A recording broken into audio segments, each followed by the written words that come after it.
good. Hi, thank you so much for having me. My name is Kathleen. I'll try and put my best foot forward for you. Got on the property ladder recently. It's in Glasgow, calm down. I got on the property ladder. How did I manage it? Well, a couple of things. I cancelled my Netflix. Started making all my morning coffees at home.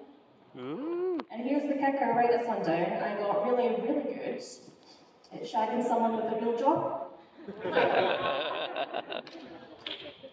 He is an engineer. And I'm a comedian with an arts degree, so I really fucked my way onto that joint mortgage. Thanks so much. Yeah. That's girl bossing, right? Okay. I ran that by my friend. She was like, Kathleen, your comedy is usually more empowering than that. I'm surprised at you. I said, listen, I put in more of a shift than he did. Sex work is work. I put my back out twice. No, it's very important to me to be a good feminist. I'm a bit concerned about how things have shaken out. So, my partner, I grew up in the 90s. Anyone else? That was good, wasn't it? Remember girl power? You can have sporty or scary, those are the boy girl powers. You could have baby or posh, those were the girl ones, or you could transcend gender, become spice itself, ginger. Remember that? That was good. No, so we got the flat last year, but we moved in together at the start of COVID. Did anyone else progress their relationship much too quickly? Yeah. Brave of you to put your hands up, that's fine. No, I was so ready to live with him. I was so excited to live with him because I wanted new pyjamas and I did not want to buy them. So they're good for. You know when you wear your boyfriend's like big baggy jumper and you just, oh, you feel so cute. You feel like a little cartoon mouse or something, but also kind of sexy. Like if Stuart Little was a massive slut. That's what I'm going for. But no one told me. What I didn't realise is sometimes you wear your boyfriend's big baggy t-shirt, and it fits. Or it doesn't fit. I was walking around Glasgow with Che Guevara on my chest. He was looking both ways up the street at once. It was just... The thing is, I don't need to do any of this with a boy, the whole settling down thing. I don't need to do it with a boy or bi. I can do it with a lesbian or non-binary person. And that would be nice. I know there are lesbian engineers. They still need to be an engineer because I can't count good. I know lesbian engineers exist. I've met them. Do you know what hurts the most? I met them through him. And then I'd be a really good feminist.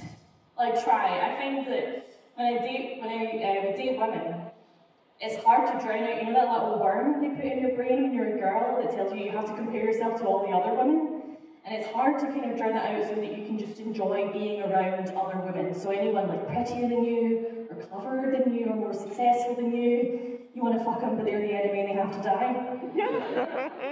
Which can put a strain on relationships. You can ruin a relationship with any woman in your life, it doesn't need to be your partner. This is a very equal opportunity relationship disintegration. My niece was born, she weighed 9 pounds. I was like, oh, I weighed 7.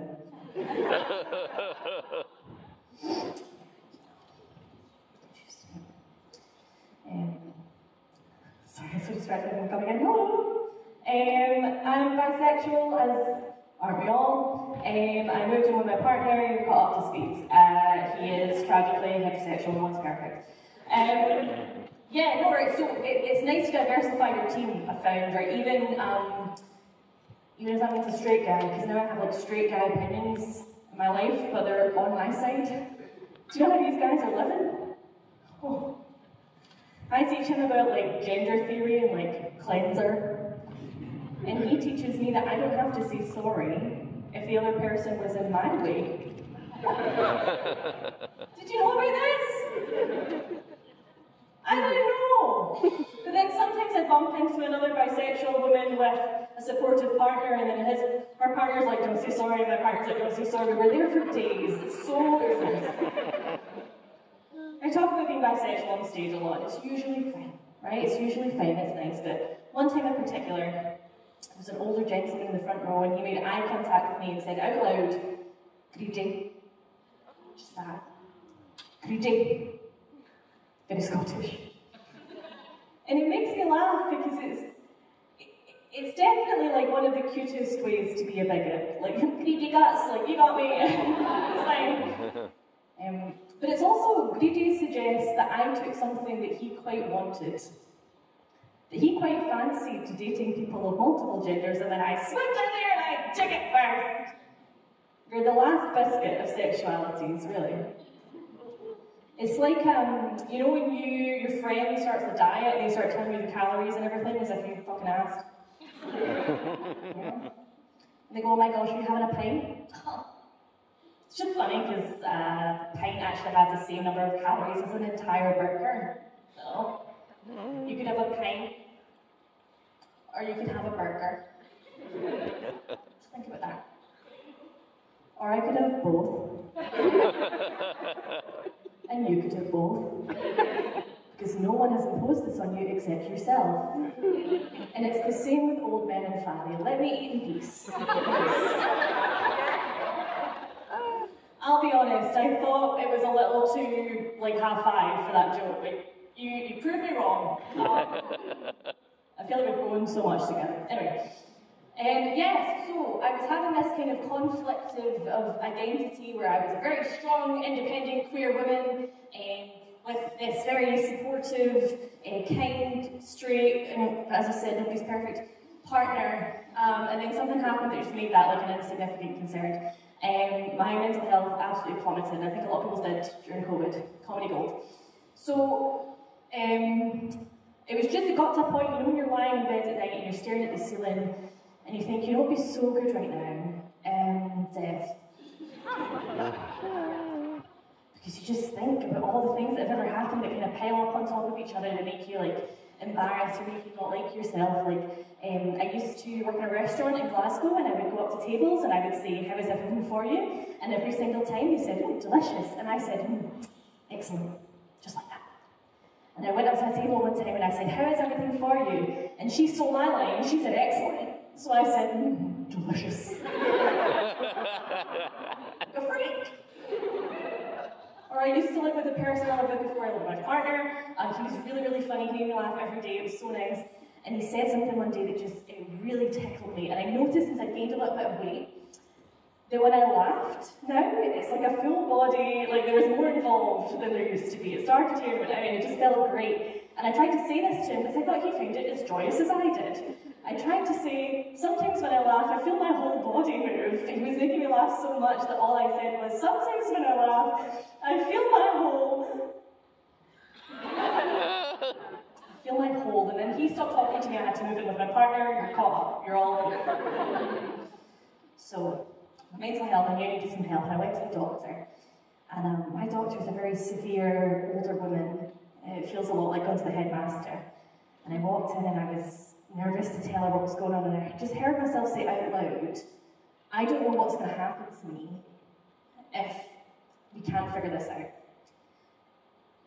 And she's so scary that she leant forward and put her hand on my face like this.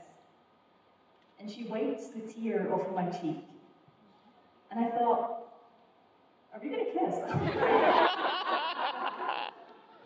I've got an engineer at home, he's not a doctor. We didn't.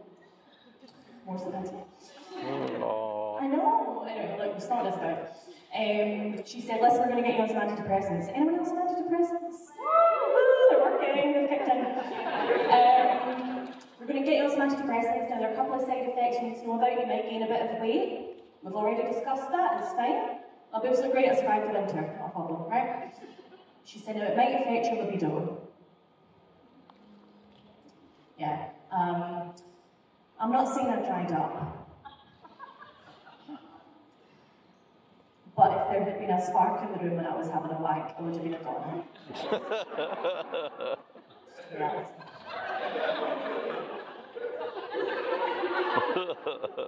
But it works. You know what? I'm much happier now. I feel so much better. It's great because I get to enjoy this like nice supportive relationship that I'm in. Because I remember what it was like to have partners who made me feel like smaller and lesser than. I remember one time in particular, I was at a McDonald's in Newcastle, not to brag, doing pretty well for myself. And I had a couple of drinks and I was selecting my meal and I thought, I'm going to do it, I'm going to get the nuggets, right? So I had 6 nuggets to the meal and the guy that I'm with said, what are you doing? Think of the calories. Yeah, I felt my heart fall into my stomach for my arse. I felt horrible. And I looked at him and the life that I thought we were going to have together just crumbled. And in its place was the vision of some cleaner in the Motel 1 Newcastle finding me the next morning passed out next to a mountain of Big Macs in the shape of a man. And I turned around to him and I said, what the fuck do you mean, think of the calories? And he said, well, if you get the 20 pack, you get way more calories for your money, and we're still together now.